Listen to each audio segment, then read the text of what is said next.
Hello everyone, আসসালামু আলাইকুম। সবাই কেমন আছেন? আশা করি সবাই ভালো আছেন। আজকে কিন্তু আমি দেখাবো আমার বাড়ির ছাদে আমি চলে আসছি। আর আমার ছাদের এখানে দেখতে পাচ্ছেন অনেক সুন্দর সুন্দর, আশপাশে দেখতে পাচ্ছেন অনেক সুন্দর সুন্দর গাছপালা। আর আজকে যে ওয়েদারটা অনেক সুন্দর, তো এই ওয়েদারটি আপনাদের মাঝে আজকে আমি শেয়ার করব। আসলে আমার বাড়ির ছাদের ওয়েদারটা কেমন দেখা যাচ্ছে, যদি ভালো লাগে অবশ্যই কমেন্টে জানিয়ে যাবেন। কিন্তু তো আপনারা দেখতে পাচ্ছেন আকাশটা কত সুন্দর লাগতেছে, দেখেন বন্ধুরা। আসলে আকাশ নীল আর মেঘে সুন্দর সাদা মেঘ, এত সুন্দর যে লাগতেছে। আজকের ওয়েদারটা যে এত সুন্দর, সত্যি এইরকম দিনে আমার খুবই ভালো লাগে। আর এরকম ছাদে এসে এরকম দৃশ্য দেখার পরে সত্যি আমার মনটা একদম মুগ্ধ হয়ে গেছে।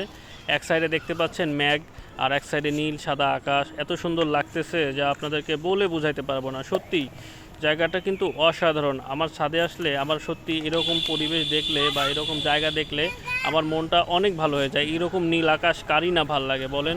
আর সাথে যদি এরকম মৃদু বাতাস থাকে, এত সুন্দর ওয়েদার, ফিলটা সত্যি একটা অন্যরকম লেভেলের। যদি ভিডিও ভালো লাগে অবশ্যই শেয়ার করবেন এবং কমেন্টে মতামত